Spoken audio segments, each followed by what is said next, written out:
الحمد لله وكفى وسلام على عباده الذين اصطفى أما بعد فأعوذ بالله من الشيطان الرجيم بسم الله الرحمن الرحيم ألم يجدك يتيما فآوى سبحان ربك رب العزة عما يصفون وسلام على المرسلين والحمد لله رب العالمين اللهم صل على سيدنا محمد وعلى آل سيدنا محمد وبارك وسلم اللهم صل على سيدنا محمد وعلى آل سيدنا محمد وبارك وسلم اللهم صل على سيدنا محمد وعلى آل سيدنا محمد وبارك وسلم۔ گھروں میں میڈیسن کی بوتلوں پہ یہ عبارت لکھی ہوتی ہے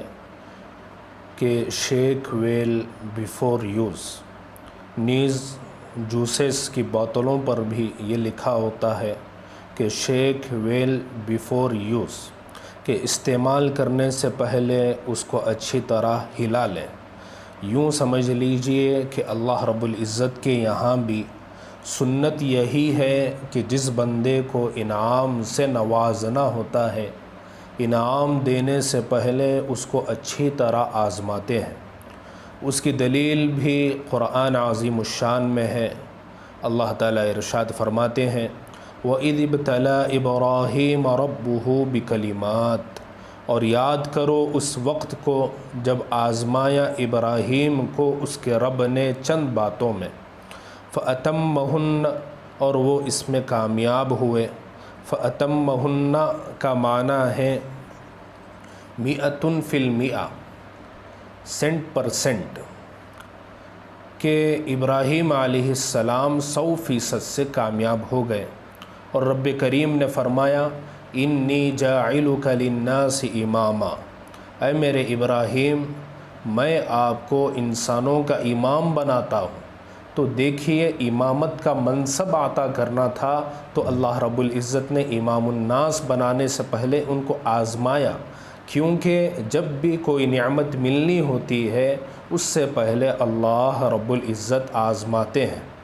پہلی امتوں میں بھی آزمائش اتنی ہوئی کہ اللہ رب العزت نے فرمایا مستہم البأساء والضراء وزلزلوا، ان کو تنگ دستی، مفلسی اور تکالیف پہنچی اور ان کو جھنجھوڑ کر رکھ دیا گیا، حتیٰ یقول الرسول والذین آمنوا معہ متی نصر اللہ، حتیٰ کہ اللہ کے رسول اور ایمان والے یہ پکار اٹھے کہ اللہ کی مدد کب آئے گی۔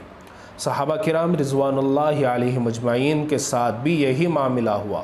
قرآن مجید میں ہے ہنالک ابتلی المؤمنون وزلزلوا زلزالا شدیدا، اللہ تعالیٰ نے خوب آزمایا، پھر ان کو ایسی نعمت ملی کہ فرمایا رضی اللہ عنہم ورضوا عنہ۔ تو یہ ایک دستور ہے، یہ سنت خداوندی ہے کہ جب کسی کو نعمت سے نوازنا چاہتے ہیں تو اس کو اچھی طرح جھنجھوڑتے ہیں، آزماتے ہیں۔ اللہ کے پیارے حبیب حضرت محمد رسول اللہ صلی اللہ علیہ وسلم کو جب اس دنیا میں تشریف لانا تھا تو آپ کی تشریف آوری سے پہلے اللہ تعالیٰ نے 3 قریبی رشتہ داروں کو آزمایا۔ سب سے پہلے آپ کے دادا عبد المطلب کو آزمایا، ان کا نام شیبہ تھا۔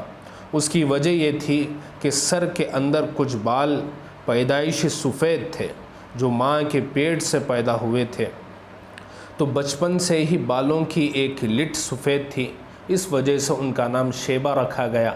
بہت زیادہ خوبصورت تھے، اللہ کی شان کہ بچپن میں وہ یتیم ہو گئے۔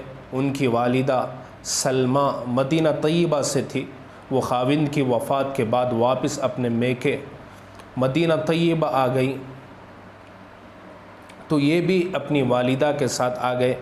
میکے میں غربت بہت زیادہ تھی، نہ کھانے کو ملتا تھا نہ پہننے کو ملتا تھا، اس لیے عبد المطلب کا لڑکپن بہت زیادہ غربت میں گزرا۔ ایک مرتبہ ایک حارثی قبیلے کا شخص مدینہ طیبہ گیا، اس نے دیکھا کہ کچھ نوجوان تیر اندازی کر رہے ہیں اور ان میں ایک لڑکا ایسا ہے کہ جب نشانہ لگاتا ہے تو بالکل صحیح نشانہ لگاتا ہے، اور نشانہ ٹھیک لگنے کے بعد وہ بڑی خوشی سے کہتا ہے کہ میں اس خاندان کا شخص ہوں جس خاندان کے ہر بندے کا نشانہ ٹھیک جگہ پر لگنا اسے زیب دیتا ہے۔ تو اس نے پوچھا کہ یہ کون ہے؟ تو اسے بتایا گیا کہ یہ قریش کی اولاد ہے، یتیم ہو گیا اور اب یہ اپنی والدہ کے ساتھ غربت کی زندگی گزار رہا ہے۔ وہ ان کے چچا مطلب کے دوست تھے، چنانچہ وہ حارثی شخص واپس مکہ مکرمہ گیا اور اس نے وہاں جا کر مطلب کو کہا کہ تمہارا بھتیجا اتنی غربت کی زندگی گزار رہا ہے، تم لوگ اتنے امیر لوگ ہو، امراء میں سے ہو، تم اپنے بھائی کے بیٹے کی کفالت نہیں کر سکتے، اپنے بھائی کے بیٹے کو نہیں پال سکتے۔ اس نے مطلب کو اتنا اکسایا کہ اس نے قسم کھا لی کہ جب تک میں اپنے بھتیجے کو واپس نہیں لے آؤں گا کہ میں چین سے نہیں بیٹھوں گا۔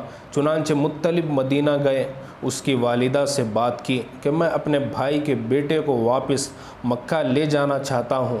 وہ ماں تھی، پہلے تو وہ گھبرائی کہ میں بچے کی دوری برداشت نہیں کر سکوں گی، پھر لوگوں نے سمجھایا کہ تیرے بیٹے کی پرورش اچھی ہوگی، کچھ بن جائے گا، تیرے لیے تو خوشی کا باعث ہوگا۔ چنانچہ ماں آمدہ ہو گئی۔ مطلب اپنے چھوٹے بھتیجے کو اپنی سواری پر بٹھا کر لے آئے۔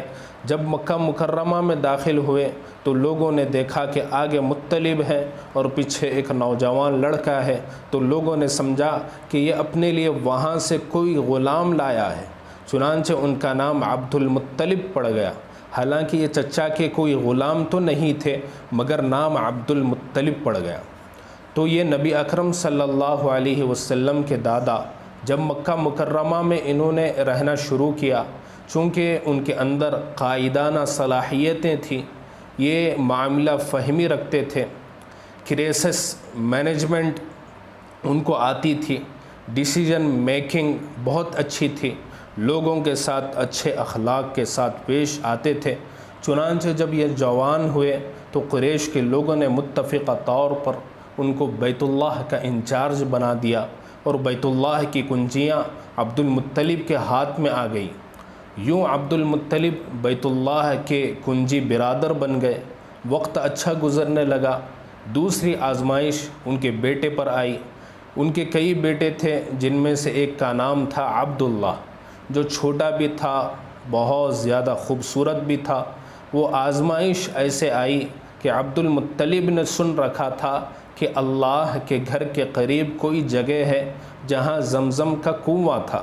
وقت کے ساتھ وہ بند ہو گیا، اور اس زمانے میں سب سے بڑی پرابلم پانی کا نہ ہونا تھا۔ نہ پینے کو پانی ملتا تھا، نہ جینے کو پانی ملتا تھا۔ لوگ بہت مشکل میں تھے۔ عبد المطلب کو شوق ہوا، انہوں نے مختلف جگہوں سے زمین کی کھدائی شروع کر دی۔ یہ اکیلے زمین کھودتے رہتے، کوئی انہیں بے وقوف سمجھتا، کوئی دیوانہ سمجھتا۔ گرمی کے موسم میں پسینہ بہہ رہا ہے اور یہ زمین کھود رہے ہیں، چاہتے تھے کہ مجھے وہ کنواں مل جائے جس سے زمزم نکلا تھا۔ چنانچہ جب انہوں نے خوب محنت کر لی اور کنواں نہ نکلا تو انہوں نے منت مانگی کہ اگر اللہ تعالیٰ نے زمزم کا پانی مجھے عطا کر دیا اور وہ کنواں مل گیا تو اپنے بیٹوں میں سے ایک بیٹے کو اللہ کے نام پہ قربان کروں گا۔ اللہ کی شان کے کچھ عرصہ گزرا کہ انہوں نے کھودتے کھودتے ایک چٹان دیکھی۔ وہ چٹان اصل میں کنویں کے منہ پر رکھ کے کسی نے بند کیا ہوا تھا۔ چٹان توڑنے کی دیر تھی کہ نیچے سے پانی نکل آیا۔ یہ بات اہل مکہ کے لیے سب سے زیادہ خوشی کا باعث تھی کہ زمزم کا پانی مل گیا۔ آبادی خوشی کے ساتھ وہاں آباد ہو جائے گی۔ چنانچہ لوگ بڑے خوش تھے کہ ہمارے قبیلے کے سردار نے پانی کو ڈھونڈ لیا، مگر عبد المطلب دل میں غمزدہ بھی بڑے تھے کہ اب مجھے اپنی اولاد میں سے کسی بیٹے کو قربان کرنا پڑے گا۔ چنانچہ انہوں نے سب بچوں کے نام لکھے اور قرعہ ڈالا کہ میں کس بچے کو اللہ کے نام پہ قربان کروں۔ اللہ کی شان دیکھیے کہ عبداللہ جو بچوں میں سب سے زیادہ خوبصورت تھا، زیادہ پیارا تھا، چھوٹا تھا، اسی کے نام قرعہ پڑ گیا۔ چنانچہ عبد المطلب نے فیصلہ کر لیا کہ میں عبداللہ کو اللہ کے نام پہ قربان کروں گا۔ لوگوں نے سنا تو انہوں نے آ کے سمجھایا کہ نہیں، عبداللہ کو تم قربان نہ کرو، عبداللہ کے بدلے اونٹ اللہ کے راستے میں قربان کرو۔ چنانچہ عبد المطلب نے قرعہ ڈالنا شروع کیا کہ میں عبداللہ کو قربان کروں یا 10 اونٹوں کو۔ قرعہ عبداللہ کے نام نکلا۔ دوبارہ قرعہ ڈالا کہ میں عبداللہ کو قربان کروں یا 20 اونٹوں کو۔ قرعہ عبداللہ کے نام نکلا۔ پھر 30 اونٹ، پھر 40 اونٹ۔ جب 100 اونٹ کی تعداد پہنچی تو تب قرعہ نکلا کہ 100 اونٹ قربان کر دیے جائیں۔ تو عبد المطلب نے عبداللہ کی جگہ 100 اونٹوں کی قربانی کی اور حضرت عبداللہ ذبیح اللہ کہلائے، اللہ کے نام پہ قربان ہونے والے۔ چنانچہ ایک مرتبہ ایک اعرابی نبی اکرم صلی اللہ علیہ وسلم کی خدمت میں آیا، کہنے لگا یا ابن الذبیحین، اے 2 ذبیح ہونے والوں کے بیٹے۔ تو نبی اکرم صلی اللہ علیہ وسلم مسکرائے، فرمایا ہاں، میرے اجداد میں 2 ذبیح اللہ تھے، ایک اسماعیل علیہ السلام ذبیح اللہ تھے اور ایک میرے والد عبداللہ ذبیح اللہ۔ یہ عبداللہ پر آزمائش تھی۔ تیسری آزمائش نبی اکرم صلی اللہ علیہ وسلم کی والدہ ماجدہ پر آئی، ان کا نام تھا آمینہ، مدینہ طیبہ کی رہنے والی تھی۔ جب عبد المطلب نے اپنے بیٹی کی شادی کرنے کا ارادہ کیا تو انہیں بنی زہرہ میں سے رشتہ لینے کا خیال آیا، چنانچہ وہ اپنے بیٹے کے لیے گئے اور آمینہ کا رشتہ پسند کیا اور لے کر آئے۔ اللہ کی شان دیکھیے کہ بچہ بھی جوان تھا اور بچی کی بھی ابتدائی جوانی کی عمر تھی۔ شادی ہو گئی، ابھی 6 مہینے میاں بیوی دونوں گھر میں اکٹھے رہے کہ اتنے میں ایک قافلے کو شام تجارت کا سفر کرنا تھا۔ تو عبداللہ نے سوچا کہ اب تو میں شادی شدہ ہو گیا، مجھے چاہیے کہ میں کوئی تجارتی سفر کروں، جو اس میں سے بچے گا تو گھر کی ضرورتیں پوری ہوگی۔ تو عبداللہ نے تجارت کی نیت کر لی۔ آمینہ کے لیے یہ بڑی غمناک خبر تھی کہ 6 مہینے شادی کو ہوئے اور ابھی خاوند کی جدائی، اور اس زمانے کے سفر کوئی مہینے 15 دن کے نہیں ہوتے تھے، مہینوں کے سفر ہوتے تھے، لمبی جدائی ہوا کرتی تھی۔ چنانچہ جب عبداللہ رخصت ہونے لگے تو اس وقت آمینہ امید سے تھی، غم سے بھی تھی۔ ان کی نمناک آنکھوں کو دیکھ کر ان کا دل رکھنے کے لیے عبداللہ نے کہا کہ دیکھیں، میں سفر پہ جا رہا ہوں، میں آپ کو بہت زیادہ مس کروں گا، آپ مجھے یاد آئیں گی، میرے ساتھ ایک وعدہ کرو کہ جب قافلہ واپس لوٹ کر آئے گا تو تم جب خبر سن لینا تو بن سور کے تم آ کے دروازے کے اندر کھڑی ہو جانا، میں جیسے ہی دروازے پہ پہنچوں تم مجھے اہلاً و سہلاً کہنا۔ اصل میں تو عبداللہ ان کے غم کو تھوڑا کم کرنا چاہتے تھے، تو بیوی نے وعدہ کر لیا کہ جب آپ واپس آئیں گے تو میں آپ کا انتظار دروازے کے قریب آ کے کروں گی۔ عبداللہ چلے گئے۔ اللہ کی شان دیکھیے کہ تجارتی سفر بہت اچھا رہا۔ مکہ مکرمہ سے پہلے مدینہ جاتے تھے، مدینہ سے آگے شام جاتے تھے اور واپسی پر پھر مدینہ آتے تھے، پھر مکہ مکرمہ۔ جب یہ لوگ سفر سے واپس آ رہے تھے تو سفر میں حضرت عبداللہ بہت زیادہ بیمار ہو گئے، بخار آ گیا، طبیعت کمزور ہو گئی۔ جب مدینہ پہنچے تو وہاں چونکہ سسرال تھا تو بنو زہرہ والوں نے کہا کہ اس حالت میں تو سفر بہت زیادہ تکلیف کا باعث ہے، آپ عبداللہ کو ہمارے پاس چھوڑ دو، ہم ان کا علاج معالجہ کریں گے، خدمت کریں گے، صحت مند ہوں گے تو پہنچا دیں گے۔ چنانچہ باقی قافلے والے 2-4 دن قیام کے بعد مکہ مکرمہ چل پڑے اور حضرت عبداللہ وہیں مدینہ منورہ میں رہ گئے۔ جب یہ قافلہ مکہ مکرمہ پہنچا تو مکہ مکرمہ کے اندر ایک خوشی تھی، ہر گھر کے اندر عورتیں خوش تھیں کہ ہمارے میاں آ رہے ہیں، بچے خوش تھے کہ ہمارے ابو آ رہے ہیں۔ جب قافلے کے پہنچنے کی خبر ملی تو بی بی آمینہ بھی خوش ہوئی، نہائی، اچھے کپڑے پہنے، چاہتی تھی کہ میں دروازے کے قریب جا کر اپنے خاوند کا استقبال کروں اور میں اپنا وعدہ پورا کروں، لیکن دروازے کے قریب کھڑے بہت دیر گزر گئی، حضرت عبداللہ آتے ہی نہیں تھے۔ پتہ کروایا کہ کہاں ہیں، لوگوں نے کہا کہ قافلے کے سب لوگ تو گھروں کو واپس چلے گئے، پیچھے تو کوئی نہیں بچا۔ پھر پتہ کروایا کہ حضرت عبداللہ کہاں ہیں۔ اطلاع ملی کہ وہ بیمار تھے، مدینہ طیبہ رہ گئے اور آ نہیں سکے۔ بی بی آمینہ کے لیے یہ بہت غم کی خبر تھی کہ جس خاوند کے انتظار میں اتنی دیر کھڑی رہی وہ ابھی بھی گھر نہیں پہنچے۔ چنانچہ قریب کے رشتہ داروں نے سوچا کہ ہم مدینہ جاتے ہیں اور حضرت عبداللہ کو واپس لے کر آتے ہیں، مگر اللہ کی شان کچھ اور چاہتی تھی۔ ان لوگوں کے جانے سے پہلے حضرت عبداللہ کی وہاں مدینہ طیبہ میں وفات ہو گئی۔ جب وفات ہوئی تو حضرت عبداللہ کی عمر 18 سال تھی، بی بی آمینہ کی عمر 16 سال تھی، حاملہ بھی تھی، اور ابھی چند مہینے ان کو امید کے گزرے تھے۔ اب ذرا اندازہ لگائیے کہ جس لڑکے کی عمر 16 سال ہو اور وہ حاملہ بھی ہو، اس کو اپنی خاوند کی وفات ہونے کی اطلاع ملے تو اس کے دل پر یہ کتنا بڑا غم ہوا کرتا ہے۔ بی بی آمینہ کی یہ آزمائش بہت بڑی تھی، چنانچہ وہ غمزدہ رہتی تھی، آنکھوں میں سے آنسو آ رہے تھے۔ خاوند بھی جدا ہو گیا اور 16 سال کی عمر میں شادی کے بعد چند مہینے ہی خاوند کے پاس رہنے کا موقع ملا۔ بہرحال 3 قریبی رشتہ داروں کے اوپر آزمائشیں آئی، ایک دادا پر، دوسری والدہ ماجدہ پر اور تیسری والد پر۔ تینوں پر آزمائشیں آنے کے بعد پھر اللہ رب العزت نے اپنے حبیب حضرت محمد رسول اللہ صلی اللہ علیہ وسلم کو اس دنیا کے اندر بھیجا۔ بی بی آمینہ امید سے تو تھی ہی، وہ بڑی حیران ہوتی تھی کہ اب مجھے 7 مہینے مکمل ہو چکے، نہ مجھے ابکائی آئی، نہ مجھے کوئی اور علامت محسوس ہوئی، لیکن یہ کنفرم تھا کہ بطن میں بچہ پرورش پا رہا ہے۔